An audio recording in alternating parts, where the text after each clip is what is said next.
పాత్రికేయ సోదరులకైతే ఇక్కడ కూర్చున్న ప్రతి ఒక్కరు కూడా నాయకులకి అందరూ కూడా related happy new year and Sankranti శుభాకాంక్షలు తెలుపుకుంటూ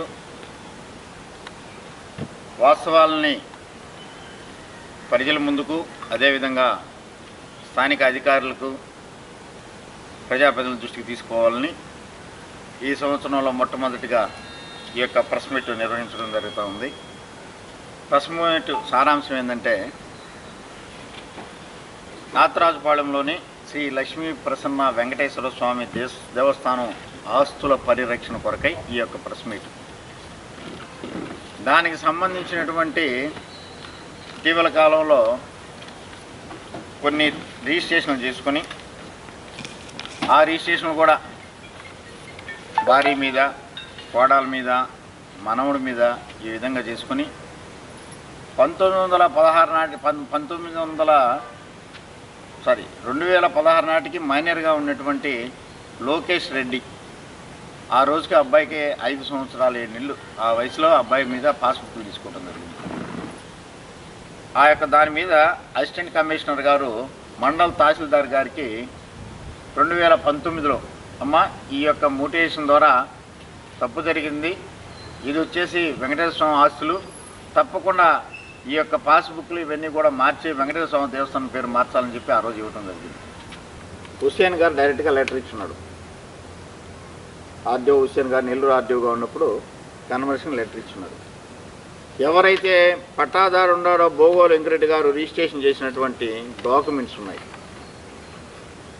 పట్టాదారు ఎవడైతే రిజిస్ట్రేషన్ చేసినాడు, రిజిస్ట్రేషన్ చేసిన తర్వాత అగ్రికల్చర్ టు నాన్ అగ్రికల్చర్ కావాల్సినటువంటి రెవెన్యూ డిపార్ట్మెంట్లో వచ్చేసి కన్వర్షన్ తీసుకున్నారు. అయితే కరెక్ట్గా ఉండే ఆ లేఅవుట్లోనే కూడా ఇక మీదట కూడా పంచాయతీ సర్పంచ్ గారు కూడా అప్రూవల్ చేసే విధంగా కూడా ఒక తీర్మానం ఏర్పాటు చేస్తున్నాం. ఎందుకంటే ఇక్కడ సరైన వసతి లేకుండా మరి ఏదో దొంగ ముద్రలు వేసుకొని అమ్మేసుకుంటున్నారు. ఆడికి వచ్చేదానికే పబ్లిక్ సైట్ ఉండటంలే, రోడ్డు ఉండటంలే, ఏదైనా ఎలాంటి సమస్య నడపండి ట్రైన్ కట్టడానికంటే కూడా మినిమం కూడా సైట్ కూడా వదలకుండా ఇక్కడ ఉన్నటువంటి మహానాయకులు కొంతమంది వచ్చేసి లేఅవుట్లు వేసుకొని కొల్లూరు గ్రామంలో ఉన్నటువంటి శ్రీ లక్ష్మీ ప్రసన్న వెంకటేశ్వర స్వామి దేవస్థానం సంబంధించి 14 ఎకరాల 92 ఆస్తిని పరిరక్షించి తద్వారా ఆ యొక్క రెవెన్యూ రికార్డులో కూడా పేర్లని మార్పు చేసి రాబో రోజులు కూడా వెంకటేశ్వర స్వామి దేవస్థానానికి ఒక యూఎన్ నిర్మించి దానికి ఉన్న ఆస్తులు కూడా పరిరక్షించాలి.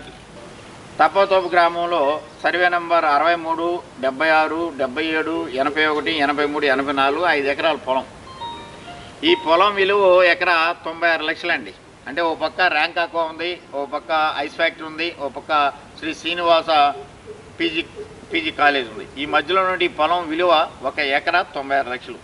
కానీ ఇటీవల దాన్ని 9 లక్షలకే తగ్గించుకునే విధంగా అధికారులకి రాజకీయ నాయకుల చేత ఒత్తిడి చేయించి మరి ఈ యొక్క రిజిస్ట్రేషన్ జరపాలని తిరుగుతూ ఉన్నారు. ఇప్పుడు కూడా చెత్త నుండి సంపద అనే దానికి ఏర్పాటు చేసుకోవడానికి SWPC షెడ్ లేదండి. దీని కొరకు ఈ సెంటర్ అయిన దానివల్ల చుట్టుపక్కల గ్రామాలకి సెంటరు దాదాపు 10,000 మందికి నివాసం ఉంటున్నారు.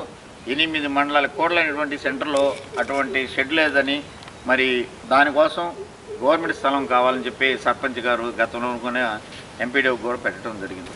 మేము కాలేజీ మాజీ విద్యార్థులు నడుపుతాం. కాలేజీ చదువుకున్న బిడ్డలైతే ఆ ఫోటోలు ఎవరు కనపడలా నాకు. మరి ఆ యొక్క సంబంధించి సర్వే నెంబర్ 252 సెంట్లకి డైగ్లాట్ అండి. ఈ 72 సెంట్లో అప్పట్లో 30 సెంట్లు సర్ప్రైజ్ ల్యాండ్ కింద 30 సెంట్లకి ఈ యొక్క CGFS ఇచ్చున్నారు. పట్టా ఇచ్చిన జీఫామ్ పట్టా కాదు. యాక్చువల్గా మేము కూడా అధికారంలో ఉన్నప్పుడు కూడా ఈ దేవస్థానం గురించి మేము కూడా ఏదోలే డిపార్ట్మెంట్ వాళ్ళు చేస్తున్నాం, పట్టించుకోవాలి. అతని పేరు ఏం పేరా? ఈ మధ్య ఏదో ఎవరు కొట్టారని సూసైడ్ చేసుకున్నాడు కదా, పొన్నూరు చంద్ర అబ్బాయి కూడా విలేకరు. అబ్బాయి వచ్చేసి మా నాన్న ఇవన్నీ దేవస్థానం సంబంధించినటువంటి నేను వాళ్ళని ఏమి ఎదుర్చలేకున్నాను. ఆ అబ్బాయి వచ్చేసి ఇవన్నీ మాకు ఇచ్చిపోయినాడు. హెడ్ మాస్టర్ గారు ఒక రిపోర్ట్ ఇస్తే దాని మీద MAO గారు ఎంక్వైరీ చేసి వాస్తవాలైతే నాకు నోటీస్ ద్వారా తొలగించాలి. మరి ఏమి లేకుండా ఇప్పుడు వచ్చేసి మీరు బయటికి వెళ్ళిపోండి, మేము వేరే వాళ్ళ చేత వండిస్తాం, అదేమనంటే మాకు ఇక్కడ లోకల్ లీడర్లు చెప్పాలా, వాళ్ళు చెప్తూనే వండిస్తాం. ఇది సబాబు కాదు. కోర్టులు ఉన్నాయి. ఇప్పటికే VOL తీసేసింటే కోర్టును ఆశ్రయించినాం. తప్పకుండా రాష్ట్రంలో VOLకి కూడా మళ్ళా కూడా చేర్చుకోమని కోర్టు ఆదేశాలు ఇచ్చింది. మాకు కూడా అవి కూడా వస్తాయి. అదేవిధంగా ఇటువంటి మధ్యాహ్న భోజన పథకంగా ఎంతలో సీనియర్ ఎప్పుడైతే మధ్యాహ్న భోజన పథకం స్టార్ట్ చేశారో అప్పటి నుంచి పనిచేస్తున్నట్టు అనాథమని ఈరోజు మీరు తొలగించాలని ప్రయత్నిస్తున్నారు. నేను ఎంఈఓగా ఫోన్ చేస్తే ఎంఈఓ ఆమె తీసేటువంటి రైట్స్ మాకే లేవు సార్, ఎవరు కూడా తీయలేము, జిల్లాలో సీనియర్ ఆమె, ఎవరిని తీసినా కానీ మళ్ళీ 10 రోజులు మళ్ళీ స్టే తెచ్చుకుంటారు వాళ్ళు. ఇవన్నీ ఉత్తమ మాట వాళ్ళు చెప్తున్నారు కానీ మా దగ్గర పదే తిరిగి కానీ మేమైతే ఆమె తీయడానికి ముందుకు రావట్లేదని చెప్పినారు.